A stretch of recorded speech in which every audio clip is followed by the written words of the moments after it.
റോഡുകളിൽ നിന്നും പൊതുയിടങ്ങളിൽ നിന്നും തെരുവ് നായ്ക്കളെ നീക്കണമെന്നും നിരീക്ഷണത്തിനായി പെട്രോളിംഗ് സംഘത്തെ നിയോഗിക്കണമെന്നും സുപ്രീംകോടതി ഇടക്കാല ഉത്തരവിറക്കി. ദേശീയപാതയടക്കം റോഡുകളിൽ നിന്ന് കന്നുകാലികൾ, നായ്ക്കൾ എന്നിവയടക്കമുള്ള മൃഗങ്ങളെ സുരക്ഷിത കേന്ദ്രത്തിലേക്ക് മാറ്റാനാണ് നിർദ്ദേശം. ഇതിന് സർക്കാരുകളും ദേശീയപാത അതോറിറ്റികളും നടപടി സ്വീകരിക്കണം. മൃഗങ്ങളെ കണ്ടെത്താൻ പെട്രോളിംഗ് സംഘത്തെ നിയോഗിക്കണം. സർക്കാർ ഓഫീസുകൾ, sports complex, school, bus stand, railway station ഉൾപ്പെടെയുള്ള പൊതു ഇടങ്ങളിൽ നിന്ന് തെരുവ് നായ്ക്കളെ നീക്കാൻ എല്ലാ സംസ്ഥാന സർക്കാരുകളും നടപടി സ്വീകരിക്കണം. വിദ്യാഭ്യാസ സ്ഥാപനങ്ങളടക്കം നായ്ക്കൾ കയറാതിരിക്കാൻ നടപടികൾ ഉണ്ടാകണം. ഇക്കാര്യത്തിൽ ദിവസേനയുള്ള പരിശോധന നടത്തണം. ദേശീയപാതയിൽ നിന്ന് മൃഗങ്ങളെ നീക്കിയ നടപടിയിൽ 8 ആഴ്ചയ്ക്കുള്ളിൽ നടപടി സ്വീകരിക്കണം. നടപ്പിലാക്കിയ കാര്യങ്ങൾ ചീഫ് സെക്രട്ടറിമാർ സുപ്രീം കോടതിയെ അറിയിക്കണം. ഇവയാണ് സുപ്രീം കോടതിയുടെ വിധിയിൽ പറയുന്നത്. ഭീവണ്ടിയിൽ ഡൈയിങ് കമ്പനി കെട്ടിടത്തിൽ വൻ തീപിടുത്തം. ഇന്ന് രാവിലെ 9 മണിയോടെ കോൺ ഗ്രാമത്തിലെ സരാവലി MIDC ഏരിയയിലെ മംഗൾമൂർത്തി ഡൈയിങ് കമ്പനിയുടെ യൂണിറ്റിലാണ് തീപിടുത്തമുണ്ടായത്. ഫയർഫോഴ്സിൻ്റെ 2 യൂണിറ്റ് സ്ഥലത്തെത്തി തീയണയ്ക്കാനുള്ള ശ്രമങ്ങൾ തുടരുന്നു.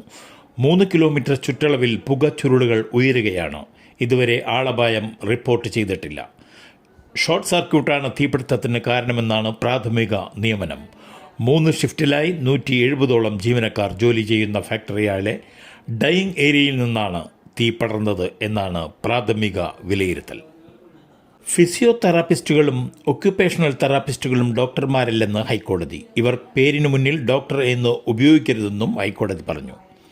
ഡോക്ടർ എന്ന് ഉപയോഗിക്കുന്നില്ലെന്ന് അധികൃതർ ഉറപ്പുവരുത്തണമെന്നും കോടതിയുടെ നിർദ്ദേശം.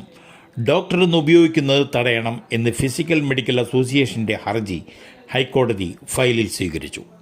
ക്രൈസ്തവ സഭയെ വിദേശ സഭയായി ഉത്തരേന്ത്യയിൽ പ്രചരിപ്പിക്കുകയാണെന്ന് തൃശൂർ ആർച്ച് ബിഷപ്പ് മാർ ആൻഡ്രൂസ് താഴത്ത്.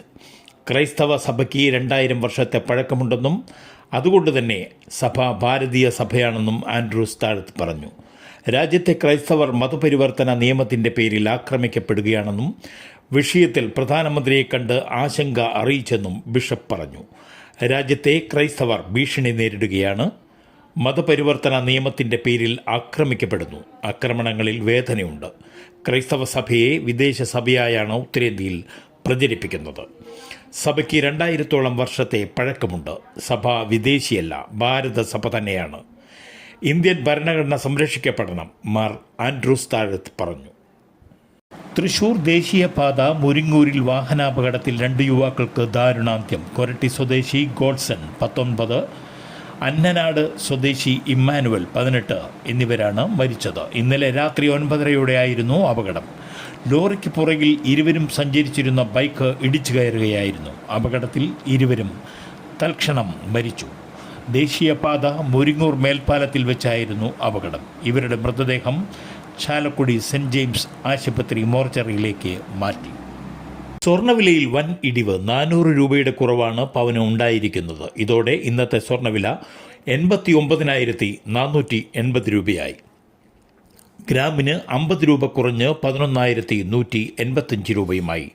ഇന്നലെ ഒരു പവൻ്റെ വില 89,400 രൂപയായിരുന്നു. അതുപോലെ ഒരു ഗ്രാമിൻ്റെ വില 11,175 രൂപയായിരുന്നു. ഈ മാസത്തിൽ ഒരു പവൻ സ്വർണത്തിന് ഏറ്റവും കൂടിയ വില 3-ാം തീയതിയായിരുന്നു, 90,320 രൂപ.